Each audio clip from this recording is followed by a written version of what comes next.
Hello guys, magandang gabi sa ating lahat. Nandito po ako sa huling lamay ng aming kapatid, ang Pangulong Purok ng purok namin, si Tito Suya po ang pangalan. Ay na maalam na po mga kapatid. Ayan po ang mga nakiramay, mga kapatid. Halos lahat kapatid ang nakiramay. Yan ang dami namin po. Ayan po, kinunan ko po sa huling pagkakataon ang aking Pangulong Purok. Nakakalungkot, nalungkot ako dahil ito ang nagpapayo sa akin palagi po may problema ako.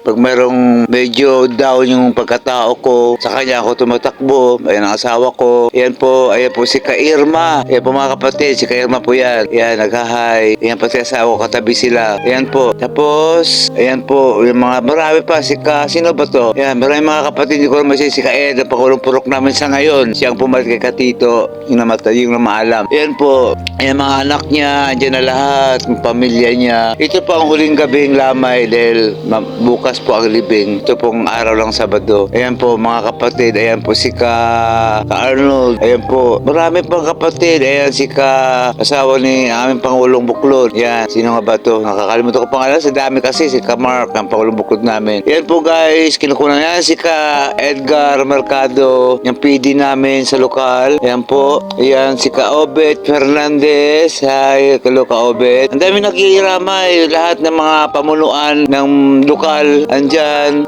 lahat. Ayan, andyan din si Brian, andyan din si Max, nangangasiwa sa dako ng Sulu. Paalam ka Tito Suya, hanggang sa muli, magkikita lang tayo sa Bayang Banal, kapatid.